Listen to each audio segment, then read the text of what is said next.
Hey everyone, the pregnancy workbook is out in the world now. I've seen it on Amazon and also at Target online. I'm so excited it's there. And one other place that I was really excited to see it is at Powell's Bookstore, one of the largest independent bookstores. And you can get it online.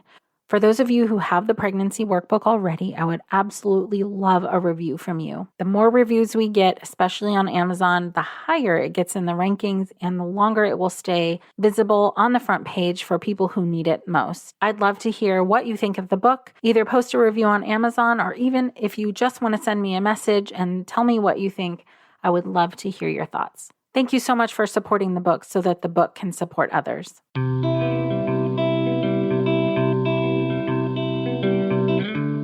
Welcome to Mom and Mind, where we dive into all aspects of perinatal mental health and wellness related to pregnancy, birth, loss, postpartum, and new parenthood. It's so much more than postpartum depression. We raise the volume on all of these topics in the hopes that someday everyone will have the support and info that they deserve before they need it. Please note this podcast is not a replacement for treatment by a professional or professional training. Welcome to Mom and Mind. I'm your host, Dr. Kat. In continuing to celebrate Maternal Mental Health Awareness Month, we are going to take a dive into cultural factors of perinatal mental health. Our guest today, Divya Kumar, is going to be talking about the work that she does supporting Black, Indigenous people of color through the perinatal mental health journey. We talk about quite a few interesting aspects of how culture and immigration impacts perinatal mental health and mental health in general. Divya is a South Asian American psychotherapist with a public health background who specializes in perinatal mental health, trauma, and anti-oppression work. Her work connects clinical services with public health by addressing unmet needs in direct perinatal mental health care and the structure and delivery of perinatal support services. She is one of the co-founders of the Perinatal Mental Health Alliance for People of Color, a program within Postpartum Support International. She is also a commissioner on the Ellen Story Commission on Postpartum Depression in Massachusetts. She writes about the intersections of race, trauma, and perinatal mental health, and she is here to shed a lot of light and good perspective for us today on the nuance and intricacies of engaging in the therapeutic process. So let's meet Divya. Welcome, Divya. Thank you so much for being with us. Thank you for having me. It's so great to be here with you. It is great. I'm really happy to know you professionally and a bit personally and to have been around you in this perinatal mental health world. And you do so many fantastic things for the cause and the passion here. And really specifically, I'm so excited to get into what you'd like to talk with us about today. So yeah, if you can, even though we've already gone through your bio, if you can hone in a little bit on, what you'd like to make sure people hear about today. Oh, thanks so much for having me. And really, it's so wonderful to be in this world professionally and personally and all of that with you, with PSI and all of the work that we're able to do together. So I'm like, little old me, are you talking to me? Like you're the superstar. No. Dr. Kat. We're all doing the work. Right? We are. So I am a perinatal psychotherapist. I am a public health person and a social worker. And my work kind of combines both of those things. And I like to say that I meet at the intersection of the micro and the macro. On the sort of micro level, I work with clients primarily in the perinatal period. I work with a lot of folks of color, Black, Indigenous people of color. BIPOC is the term a lot of people use, but I always spell it out just in case we live in this acronym world, right? Yes. And so I work with a lot of folks of color. I talk a lot with folks about trauma, different types of trauma, and how that shows up in the perinatal mental health experience. And the other piece of what I do is a sort of programmatic piece and sort of thinking about how do we shift and change and build systems of care so that we're better meeting the needs of different types of moms, particularly moms of color, BIPOC moms. And so a piece of what I do in that realm is I'm one of the co-founders of the Perinatal Mental Health Alliance for People of Color, which is now a part of PSI. Woo-hoo. So always thinking about, building capacity in the perinatal mental health world to better meet the needs of BIPOC moms, parents, families, communities, so that during the perinatal period, if they're experiencing emotional complications like depression, anxiety, OCD, you name it, they can look at the perinatal mental health field and see themselves represented there and have a range of choices of who they might want to see for care and support. It's so essential. And, a lot of people who are seeking services don't necessarily get to see all of the work that's being done behind the scenes, quote unquote, to make sure that this is happening. But Right. it is happening. And one of the reasons I'm really glad for you to be talking with us today is for people to know that this work is happening, because it can feel so isolating, and, to feel like there's not anybody who looks like you or understands your culture or understands your perspective, especially in such a vulnerable time as transition to parenthood. And so, while therapists of color might not be available everywhere right now, that it's really, in terms of perinatal mental health, all of the work that you're doing is really trying to ensure that is available to everyone. Right. And, not to say that, and to be very clear, when I say BIPOC, there's such a diversity of identities, right? Yes. Not just within race and ethnicity, but gender identity, sexual orientation, socioeconomic class, country of origin, religion, da da da. So many axes of our identities, but, and not to assume that we're not a monolith at all, but to just have some aspect of a shared identity, to see somebody who kind of has an insight into how you walk through the world, particularly like you're saying, in that vulnerable place when stuff is just raw and feels a little broken, physically. I mean, maybe you just gave birth, and we all know many of us really feel quite raw and broken physically after that, but just this raw emotional time, it's helpful to see somebody where you're not starting from, square zero, where you can sort of say, this is, the story that I often tell is that I identify as South Asian or Desi, and I see a Desi therapist right now, and I've been seeing her for about 3 years. And she was asking me something about my family. And I was like, oh, well, my parents had an arranged marriage. And she's like, oh, okay. And it was sort of like, I had said to her, like, I went to Target and I bought Cheerios and milk. I went to the grocery store and I bought orange juice, and then I came home and I parked the car and I went inside. And she's like, okay. And it wasn't like she understood everything about me. And she wasn't like, oh yeah, I know everything about your life because you told me this bit. My parents had an arranged marriage. But she understood this little bit about me. And it's totally fine if a white therapist had said to me, oh, can you say a little bit more about what that was like for you? Or just responding in a way that's totally an appropriate response, right? But for her to be like, yeah. I was like, oh, I don't have to tell this whole other story and to explain all these things of like, yeah, my dad came here and then, he worked here for a while. Then he went back to India. And she's like, yeah, okay. And she kind of had this window into the home that I was raised in. Right. And wow. Yeah. I mean, there's such a sense of relief in that you don't have to explain everything. Right. And So this is super duper important across the board. And I agree with you, even if there's one way that somebody can relate without you having to explain your whole life to them, it's so nice. So nice. And you can get a lot farther. Yeah, I have had experiences similar to that where I know that the provider, even a medical provider, understands culturally where I'm coming from. I'm like, oh, okay, great. It's such a relief. Thank you for sharing that. I think it's a good window into into why I do what I do in some ways. And particularly when we think about like your example with a medical provider, I think about just, for example, this idea of self-care. This gets chucked around like, I don't know. We always talk about this in therapy, right? Hey, mama, are you taking care of yourself?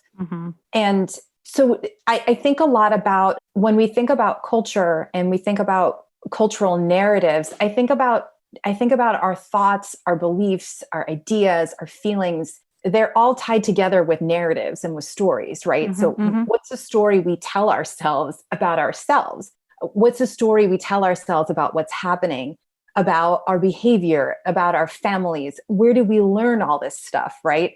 And so when we think about the transition to motherhood, it's important to think about what are all these cultural stories that we learn and how do they show up for us?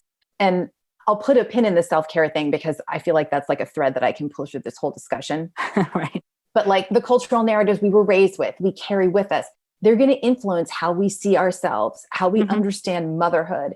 how we understand ourselves as mothers, whether we think we are good mothers. Mm-hmm. And, speaking from my experience, I was raised in a South Asian culture, and I work with a lot of South Asian moms, a lot of other moms with AAPI identities. And so, I see so much of how these narratives surface and how they affect folks' ability to understand what's happening as they transition to motherhood. Are they able to name what's happening? Are they feel okay about seeking support? And, that's why I think, a lot of times when people come to me and they're like, well, I feel like a terrible mother. I feel like I can't do this. And I'm like, what does it mean to be a good mother? Like, where did you learn that? And oftentimes if we trace those roots back, if you want to go with like a roots and trees metaphor, this mom, and she's like, I'm anxious and sad. I feel terrible about myself. I have all these like, quote unquote, negative self-thoughts. And if we look at the roots, if we trace the leaves back down through the trunk of the tree, back down to the roots, a lot of it is the cultural stories and the cultural narratives, right? Mm-hmm. Absolutely.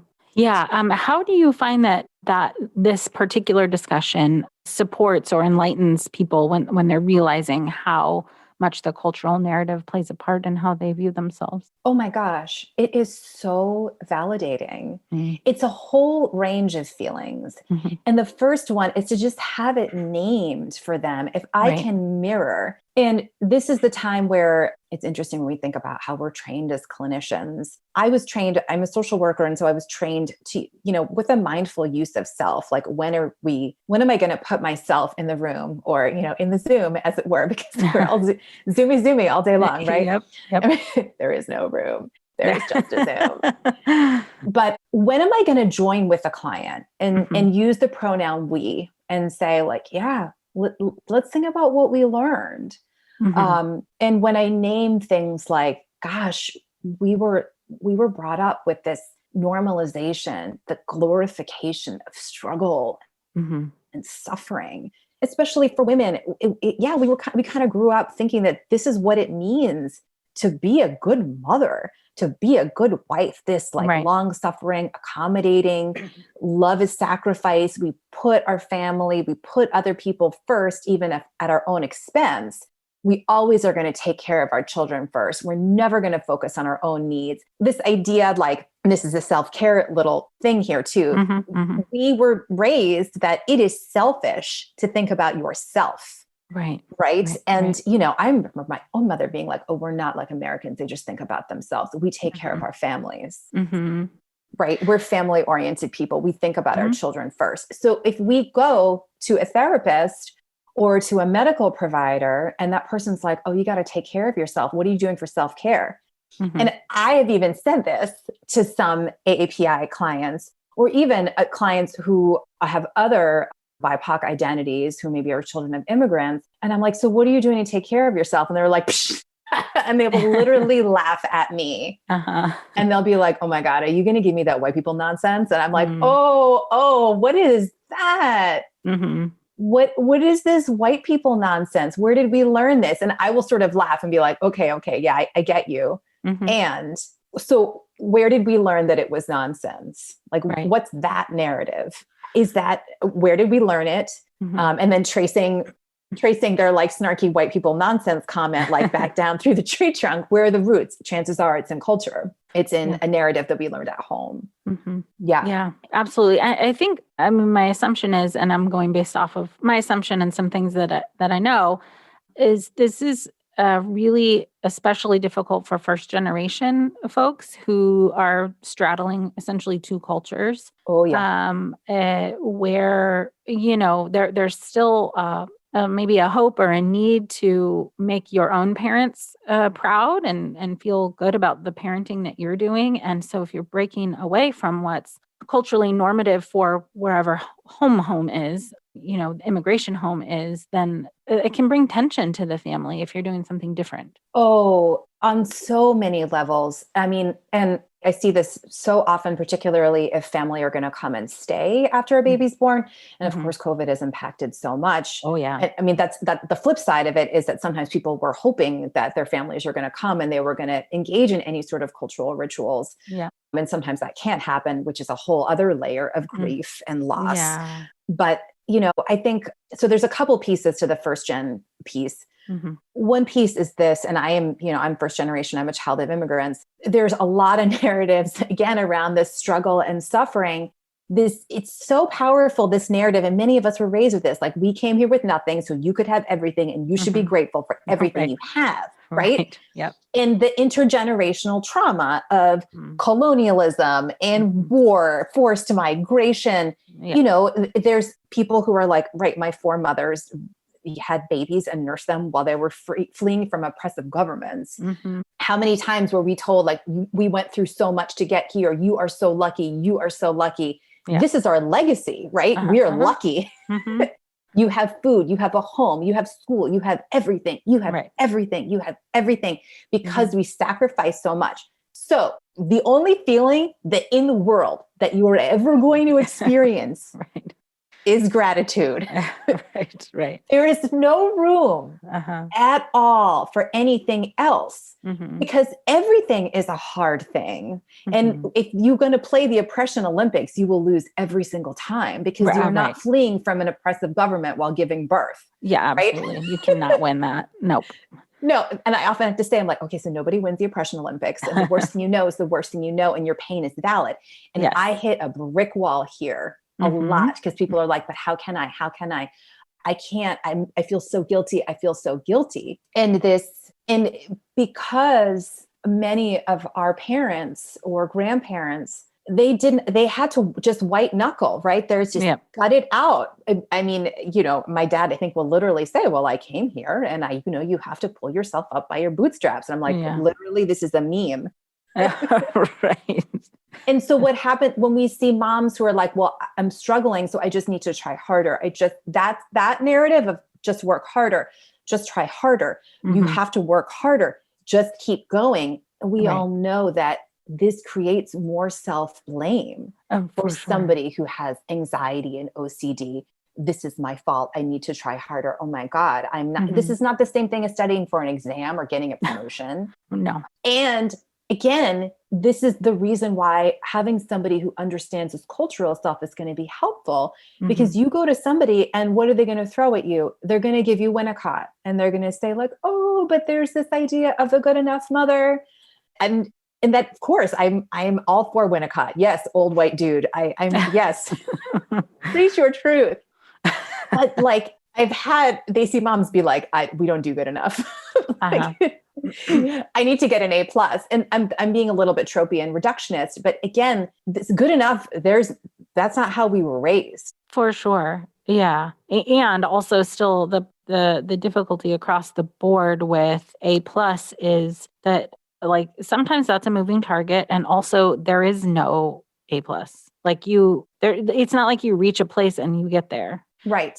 And that it's really hard when the feeling and the narrative is like really needing to uphold the cultural standards that maybe you grew up in or that your parents are wanting and expecting. It's logistically also near impossible if you're not in the country where those cultural narratives are supported. You can't do it here.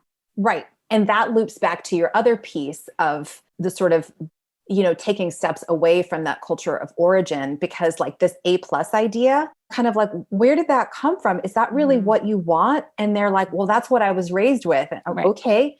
What does that mean to you? Yeah. How do you want to live that life? And then there's this mind-blowing kind of like, oh my God, kind of moment of like, how do I want to build this life? And everything that I was raised with may not be serving me well right now. This isn't working for me on this motherhood journey.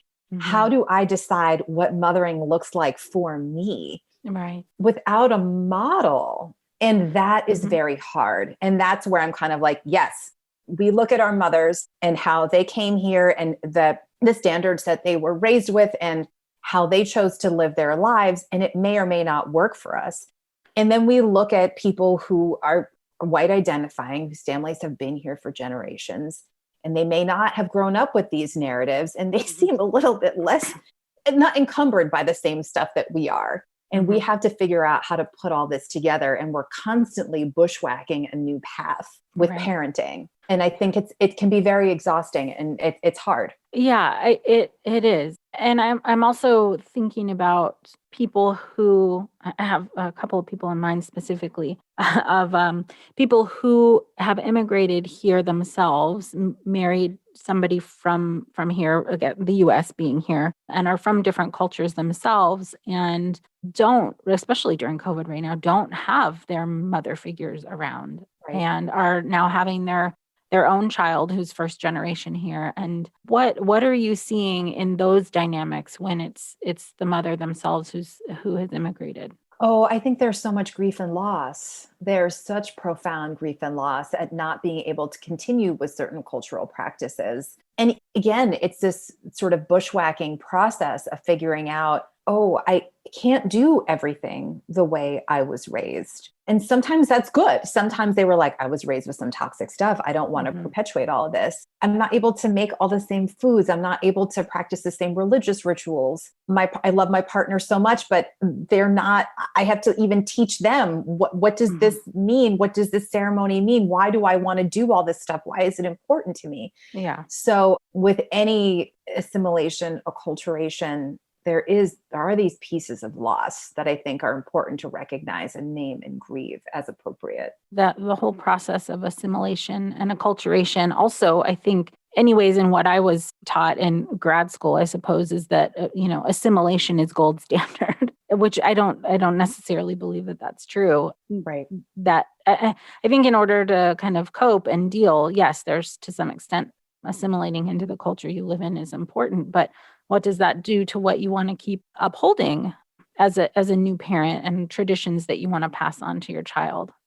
It's, how do you both preserve really important maybe rituals or traditions in your culture if you're also trying to assimilate and be like everybody else? And this is the thing, right? This is constantly the moving target. And what I often tell people is that you have the right to change your mind. You have the right to change paths. This is this very, very extenuating time that we live in. And it's ideally hopeful. I am hoping, and I won't knock on wood because it'll disrupt the sound, that we are kind of coming through the end of this. Of course, not in the United States right now. We're, coming through the other side a little bit. And I say this as my motherland is burning with a terrible COVID situation in India. And I just learned that in Nepal as well. But I read that this morning. I read a Guardian piece. It's terrible. But I think that I'll speak also for my own journey and for clients as well. It's been an interesting process as kids get older too. Perinatal is often this like, oh my God, it's kind of like, oh my God, kind of crisis moment where we're really trying to figure out, how do we live? How do we sleep? How do we eat? How do we get through our days and manage ourselves? And as kids get older, I think that presents a really wonderful opportunity to think about what kind of cultural rituals you want to incorporate and how do you want to build your family? There is some grief and loss with the things that you may not like. I am not good at making Indian food the way my mother made, but like, when we have Diwali in my house, like we get our favorite Indian takeout and there are some sweets that I can make. And my wonderful white husband will soak dal and rice and make dosa from scratch. And my South Indian mother is like, wow. All the aunties are like, oh, you married so well. Terrible, but great. Right. And I think as kids get older, it really presents this opportunity to incorporate cultural elements, but also as parenting changes as kids get older. And my kids are almost 14 and 11 and a half. So I'm, firmly out of the perinatal woods. And it presents this great opportunity to sort of talk to them about the cultural stuff around parenting. I have a teenager now and almost two teenagers. And my parenting of teenagers is very different than how I was parented. And that feels like another stage of bushwhacking, right? Of like, I was not allowed to do a whole ton of things and I have no problem with my kids doing them. And sometimes, and my son especially will be like, well, when you were my age, did you blah, blah, blah. I'm like, oh, no way. Right. Nope. No. Stuff would have gotten real so fast. I guess. Yeah. And like, I often will say like, we are talking to you about these things because we want to build trust and we want you to know that you can talk to them. And sometimes I'm like, man, I was not raised this way. Right. And I wonder too, I'm thinking as you are saying specifically about the perinatal period, you actually made me remember a piece of my own perinatal journey when I first had my daughter, and all of a sudden, like me as an adult, the culture that I grew up in, my father's Iranian, that all of the sudden it was so important, so much more important. I had, drifted away from it because, for whatever reason, I'm not like in that culture day to day. And then my daughter came and I'm like, oh my gosh, there's so much that I want to make sure she knows. And so, yeah, that just made me think. I'm wondering if you see that a lot in perinatal mental health, or what other kinds of things come up in relation to culture and perinatal mental health. I mean, I think, and there's so many pieces to this. I think sometimes it depends on who else is in the family. Like if you are, like my husband is white, and I was like, oh, I have brown babies. Good. They look like me. And I was like, whoa, I'm definitely gonna have to talk to somebody about that. That was a huge realization that like, I married somebody who's white and I had babies with someone who is white. Like, what if they don't look like me? What if like, people don't think, and my daughter's very olive and my son is brown. Like my son looks Indian and my daughter is like, people are like, are you her mother? Sorry, you were going to say something. Too. No, I was just relating to what you were saying. And again, like you're having flashbacks of my own experience. My husband is a tall, white appearing man with blue eyes. And my daughter came out very white and pink. And I was like, oh my gosh, no one's going to think that I'm her mother. Everyone's going to think that I'm like the nanny or something, because I'm this darker skinned person with, dark hair and dark eyes, or darker than my daughter anyways, very olive, but still, yeah, really thanks for that memory. Like reliving some stuff. Right. But I do. And I do see, so I see a lot of there, and it shows up in a bunch of different ways. Like certainly like wanting to incorporate like different ceremonies or religious things or celebrating holidays, but also it shows up in parenting, right? It shows up in the ways we talk about feelings. Like for me, I was not raised to name and talk about feelings. And it took me until I was a parent, until I saw this basic therapist. I'm actually terrible at doing it. I'll be like, I feel, bleh. And I'm like, I don't have words. And she's like, maybe you don't have words yet. And I'm like, oh God, you're so good. But I think about like how we manage our kids' feelings and how we are able to narrate all of that for them and how we're able to manage our own feelings when our kids get distressed or when we feel distress. I think that if we are not taught, and I'll just back up a minute and just say like, okay, like when you're a parent, you teach your kids letters, you teach them numbers, you teach them how to ride a bike, you teach them like all of this stuff. Like, okay, we put the toys away when we're done. You also teach them about feelings. They're not going to learn names of words for the table or the book or the playground, unless you're saying them, right? Right. So in the same way, we are like, oh, it looks like your block tower fell down. You're so sad and frustrated. Oh my goodness. I'm so sorry that happened. Do you want a hug? That's all emotional learning. And it took me seeing this Stacey therapist where she was like, yeah, I speak 3 different Indian languages and we don't have words for feelings.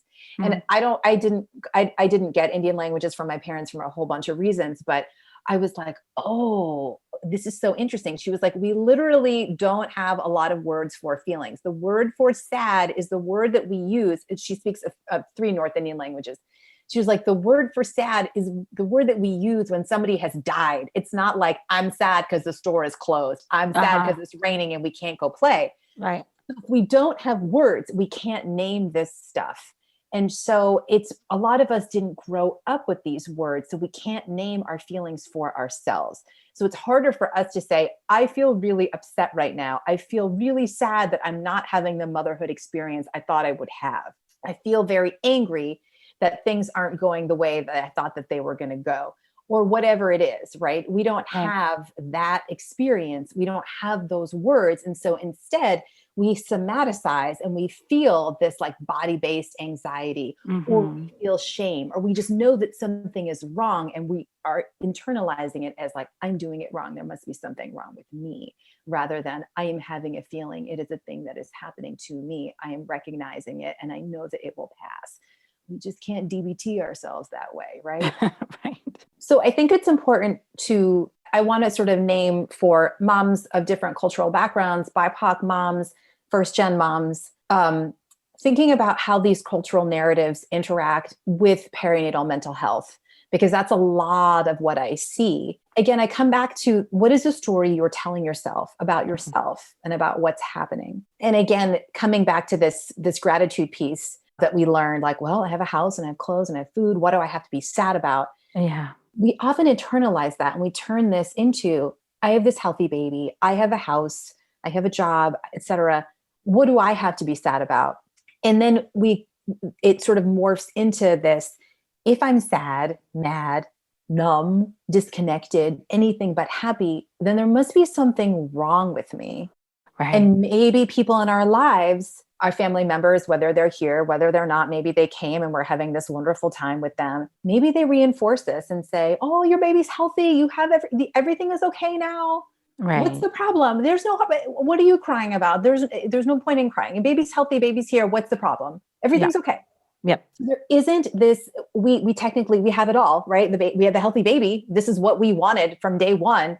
We wanted to be a mother. The baby's here. So we have it all. Everything's okay, quote unquote. Right. We still feel bad. It can feel like we're letting ourselves down. We're letting our parents down, or letting our families down, because they did so much for us. They loved us so much. They sacrificed. Mm-hmm. So if something isn't right for us, we must be doing something wrong. We must be failing the people who love us and sacrificed for us. So we get a lot of guilt and shame. Yeah. And again, we don't have practice naming and talking about these feelings. So it's hard for us to name them for ourselves. And it's hard for us to recognize what's going on. And instead, if we feel sad or rageful, disconnected, ungrateful, if we feel like something isn't right, it's hard for us to connect the dots for ourselves without this narrative of guilt and blame of like, I'm doing it wrong. I'm a bad mother. Right. It becomes kind of this, what I often call this emotional house of cards, where we were raised to be happy through our relationships with others, right? We're a collectivist. I was raised very like, you are here to do your duty to others. You are here for your family. Mm-hmm. So if that's not enough, we're not doing it right, we feel difficult emotions, we quickly feel like we're failing. We're not a good mother. And there's nowhere else for us to go emotionally except to guilt and shame and blame. And that's very hard to get out of. Right. So I think you were saying a little bit earlier, you have to almost coach people through figuring out what their emotions actually are. Yep. If this is not something they were brought up being in tune with, which, like, in all honesty, this is kind of a newer generation kind of a thing anyways. Yes. There's so many messages that could come out of that. Hi friends, my name is Emily. I am a 3-time survivor of postpartum depression and anxiety. 8 years ago, I attended a climb event and I had no idea what to expect, but I knew that there would be other survivors there. For the first time, I met people who understood, really, truly understood what I was going through. The fellow survivors that I met those many years ago are still in my life today. Suffering through postpartum depression was, frankly, the worst, but the friends that I made through the Climb Out of the Darkness event, as a result, are kind of some of the best. The Climb Out of the Darkness is the world's largest event raising funds and awareness for perinatal mood disorders. It is a program of and supported by Postpartum Support International. Funds raised go to Postpartum Support International, local chapters of Postpartum Support International, and partner organizations who are all making a difference in the lives of new families. To find a local climb event in your area, please visit climboutofthedarkness.com. To inquire about what it takes to start a climb in your area, or to learn more, email us at cotd@postpartum.net. What do you find? I think you gave an example earlier, but what do you find really helps being able to reduce that shame and reduce the guilt? So much of it is unpacking the story, right? The guilt and the shame is the leaves on the tree. And then we sort of trace it down. And that's why I think it's so important to sort of come back to this, like, where did you learn what it means to be a good mother? Like, why do you think that you should be happy? What is this idea of happy? Do you really feel happy? And they're like, well, no, they actually feel terrible, but it's the shoulds of like, and then if you trace the shoulds back, where do the shoulds come from? Oh, so the baby and the house and the partner and the job, like that's supposed to be enough. Where do we learn that? Right. Oh, well, what emotions? And then, part of it, you get your little feelings wheel out. I mean, and oftentimes it's not so much about feeling feelings, but it's sort of, I think it's a lot of it is about recreating the story, recreating different narratives. And that I think is the most powerful thing. And this is where we get to the both and holding a lot of things at the same time. And somebody was like, what? I don't get your Insta handle. And I was like, oh, it's both and. I'm like both brown and. Yep. It's for many people, it's this very like, oh my God. I had a client the other day who was just like, I'm just looking out at my yard and I feel so lucky. And I should feel so lucky that I live in this house and I have this nice yard and I just feel terrible. And I was like, okay, so you can feel terrible and also feel grateful for your yard. Right. Yeah. And she was like, what? Yeah. It is revolutionary to be more than one thing and to feel more than one thing. And it feels very like, it almost feels very simple. And I'm kind of like, really, is this all we're doing here? We're saying both and. But when you have somebody who is like, my parents told me that they came here with nothing so I could have everything. So everything just has to be fine. We can say, okay, yes, many things can be true. Your parents came here, they suffered, they sacrificed. And I feel sad right now as a mother. Like these things don't have to negate each other. Yes, I grew up with models of what a good mother can look like. And what I'm experiencing now is different from that. And it's unexpected and hard. You can be grateful and also be sad. You can be glad your baby's here and also feel sad and angry.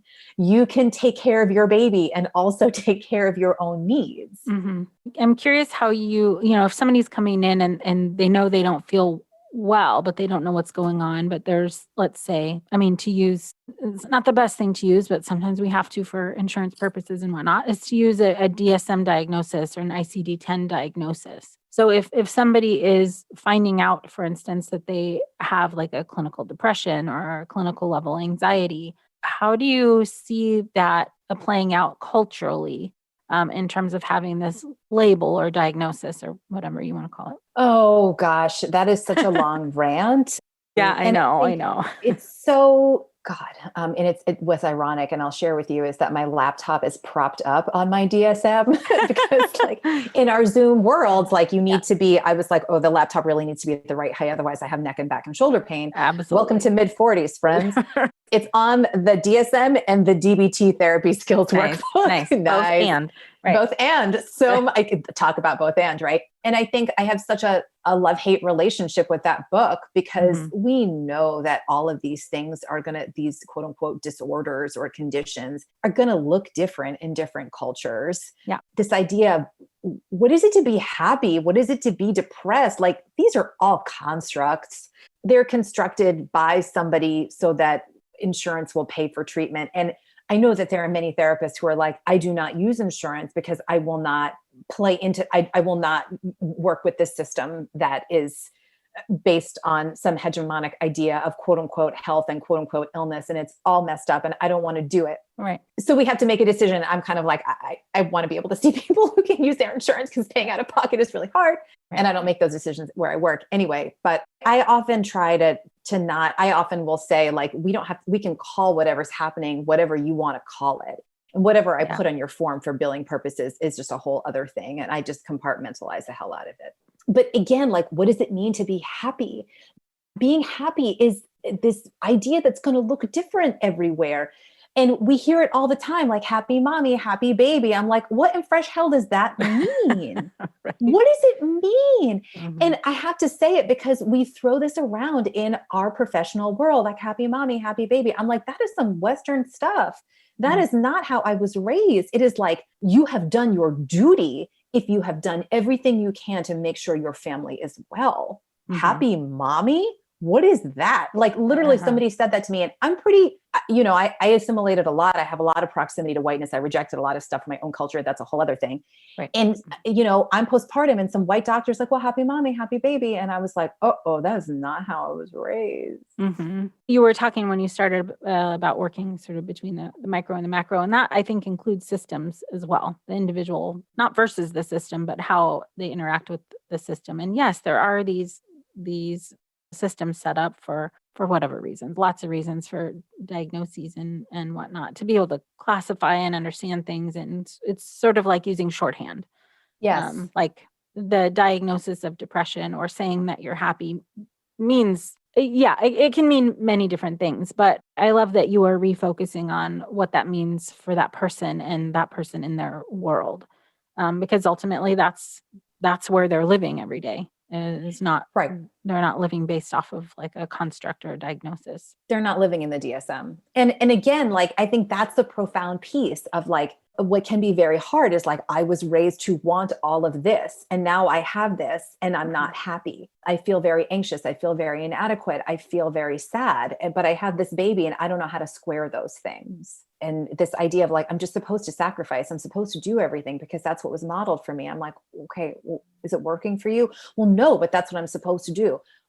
Where did you learn that? Why are you supposed to do it? And the idea of like, I can decide, I can choose how to mother is very hard and profound and deep and also transformative. And that's the piece of how do I take pieces of what I was raised with? For me, duty to family is really important. I still do things for my kids that my husband's like, why are you doing that? Like, they can do that on their own. I'm like, it's really important to me that I make this food for them. I'm an Indian mother. I'm going to make food, and I love that. I love those pieces of my culture. And there are times where I'm like, okay, there's some stuff that's showing up for me where I have this sort of like mother martyr, lay myself down on the sacrificial whatnot. And I'm like, this isn't good modeling for my kids. My kids call me on it now. They're like, oh, you're doing a holdback at dinner, and like, they eat a lot of food and they're like, this is so good. Can I have more? I'm like, sure, have this. And I'm like, here, and I'll cut my piece of chicken in half. I'm like, you have it. And they're like, well, what are you going to eat? I'm like, I'll have more salad. Oh my God. My daughter especially is like, are you doing a holdback? But I was always raised like, you give the children your food. Oh my God. This happened to me last night. Girl, I'm telling you. Funny. It's so funny. Yes. I mean, like, Persians are notoriously known for being food pushers. And like, have more, eat more. Oh my gosh. It's so funny. Right. Take my stuff. Totally the same thing. I tell people, like, if you're going to some Indian auntie's house, you have to say no by putting your hands over your plate. Right. And I had a cousin who was like, oh no, I did that. And so-and-so auntie poured hot sambar on my hands. I was like, that's terrible. That's so funny. So coming back to the perinatal period in general. So one of the things that I find that I do is I hold a lot of space for this bushwhacking process of recreating narratives and figuring out how we want to parent and how we want to take parts of what we were raised with and also examine and reflect on what parts are not working for us. Again, where do we learn these things? Where do they come from? Whose voice is that? That voice that's saying you need to be perfect. You need to try harder. Is that voice helpful? This idea of self-compassion is a little bit foreign, but how do we figure out how to grow and cultivate that in a way that feels okay and sustainable, in a way that isn't like activating this voice that's like, oh my God, don't be so soft like those white parents.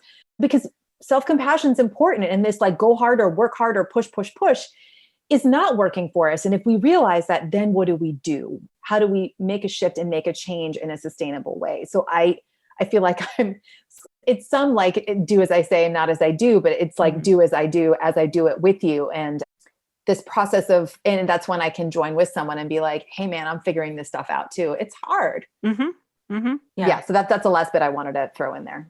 Yeah. I'm really glad you're bringing that in too, because it normalizes the process. Yes. And I think therapy, when kind of sort of conventionally taught, can be very othering, like you're the person with the problem and you're coming to me, the expert, for help. And that just doubles down on some of the ways in which, power and authority is used, not against people necessarily in therapy, but right. So I think being able to join in those ways is it really softens the process, because it's hard, especially if you grew up in a culture where you don't go and talk to people about your stuff. Oh no. Yeah. No. Right. Having those bits that each of you are relating to, it makes it so much easier for healing to happen, because then people don't have to be worried that you're judging. Right. And it's about the process. Like you said, it's very much this process of unlearning and relearning. And motherhood is a journey, and we can create it. Yeah. It's hard, especially in the beginning, I think, as you were alluding to before, because it's kind of just happening and you're like trying to get your feet under you. Oh and just God, yes. figure out how to do basic, like when am I going to eat and shower and all that. But right, Yes. as you settle into that and you're really able to think a little bit more about what's important to you to continue culturally, then you don't have to know everything right away. It's a No. process. Right, right. And I often say that I'm like, you are learning. You Mhm. are the learning curve is vertical and during the perinatal period. And you can figure out how to integrate so many things as you go on this parenthood journey. And if you don't know right away, that's okay. Yeah, super important. So actually one or two things I'm thinking of is that, there are a lot of things that you're describing that happen in multiple different cultures, right? There's a lot of things that a lot of people can relate to right now. Yes. And possibly even in all cultures. So how do you think, or can you talk a little bit about how the way that you do therapy and the way that you're talking about therapy right now can be helpful for anyone? Yeah. I mean, I think again, this understanding our stories, the stories that we tell ourselves about ourselves and our feelings is so profound. And it's so helpful to understand where any client is coming from. This when we look at our beliefs about ourselves, our beliefs about our feelings, we didn't learn those things in a vacuum. We heard them somewhere. When you have a client who's like, oh God, I'm just terrible at this, or I always get so angry. And I'm like, oh, well, where'd you learn that? Like, and sometimes they're like, oh, I just remember feeling angry as a kid. Okay. Or maybe they're like, oh, my mom used to always get really upset when I showed any emotion. And she'd be like, don't get so angry. You always get so angry. Oh, While okay. she's being angry. Right. Right. So I think that this idea of asking somebody like, where did we learn this? Where does this come from? Mm-hmm. It can be so powerful in understanding a client. And it really helps us as therapists operate from a place of humility, that the client has a story to tell and that we're here to listen and to, to help like piece things together and to sort of say, like if you're reading a book, you might say like, oh, there are certain themes that I see popping out. There's themes of this type of conflict. Mm-hmm. Does that make sense to you? Does that resonate to you? And so in that way, I think it's really applicable to anybody. And because culture is so relative, right? For people who grew up with different types of insecurities or different types of marginalized identities, like there's cultural pieces there that they've taken with them. They're going to show up on their perinatal parenting journey for sure. Yeah, that is really important. And I like the analogy that you were using earlier with the leaf and the root. We all have those roots. It sounds like the approach you take of gentle curiosity really helps them be curious about themselves. Yes, absolutely. This gentle, compassionate curiosity will really open the door to learning and understanding. That curiosity opens the door to so much, right? Because we're operating from this compassionate, non-judgmental stance, not like, oh, that's bad. Like, where did you learn that? Of like, where's that come from? Where'd you first hear that? When did you notice that showing up for you? Mm-hmm. Yeah, and that honestly, I think is a skill that if people can integrate for themselves, can be useful forever. Right? Do as I say, not as I do. Right. You like ask yourself like, oh, where did that come from? Thank you for bringing in all of that perspective. I think it's so important for us to really be using this and using all of these beautiful lenses that you've given us to look at ourselves and look at people, and for them to take on for themselves to look at themselves and into the world, because it's imperative that this compassion is there. So I'd love for you to just wrap us up on something that you feel like could be helpful for people listening. Sure. I think the most important thing to remember is that our stories, our motherhood stories, our parenting stories they're still being written. We're still writing those stories. And we often may feel like we're stuck between two places. The perinatal piece of becoming a parent, welcoming a baby into your family, it often feels like something has abruptly ended and something is beginning. And in fact, it is a long, meandering, wonderful, nonlinear path that you're going to create for yourself. And sometimes it feels very daunting, like we were saying earlier, of what did I learn from my past? What do I want to keep with me? What do I want to let go of? And how do I be a mother, a parent without this template? How do I create my own template? And sometimes that feels overwhelming, and sometimes it's really exciting. Right. And there isn't a right or wrong. You can build it, you can create it. It is a process. You don't need to know the answers, because it is all still unfolding, and you are going to write your own story, and the story is not over. I want to mention that it can be really helpful to see somebody who understands, who has an empathic stance to the way you were raised in the perinatal period, because of the rawness and the difficulty that so many new mothers are experiencing when they're tired, when their body is broken, when the baby is crying, when they're covered in barf. It's so hard when we face stigma in our communities to seek mental health care. So seeing somebody who acknowledges that, first of all, is going to be great. And if we have to, the less work that we have to do to explain, like, well, this is what my mother said, and this is that can be it can really reduce the barriers to continuing to engage in therapy. And if we go to therapy and a therapist is like, well, you need to prioritize yourself and do self-care and have self-compassion, and you just need to take care of yourself, and self-care is really important, without saying, hey, I know this isn't how we were raised, and this is really hard. This is new stuff. You're going to learn some new skills. It's going to be hard. I got you. This is kind of important. Let's do this together. Mm-hmm. That can really make a difference. Because if someone's just talking about caring for yourself in a vacuum, in a cultural vacuum, it can feel alienating and isolating. And that new mom is going to be like, I don't know if this is for me. Like, this person really get me. Oh, wow. Yes. That's a whole yes. Beautiful. Beautifully said. Thank you so much for that, and for coming on and sharing all of this with us today. Oh, thank you so much for having me. It's such an honor to be here. Thank you, Divya, for coming on and sharing your perspective, your wisdom, and your knowledge, and helping us all push the dial and raise the volume on culturally responsive therapy. Please check out Divya at divyakumar.org and on Instagram at bothbrownand. If this is your first time joining us on the Mom and Mind podcast, please do find us on your favorite platform for listening to podcasts and hit subscribe so that all of these episodes get downloaded directly to you. Pick and choose what you want to listen to, and please do share anything that you think would be supportive to somebody else in your community. Thank you for being with us today. Until next time. Thank you so much for joining us today. Please share this podcast. Together we can support moms and families so that no one has to deal with this alone. Come connect with us at momandmind.com.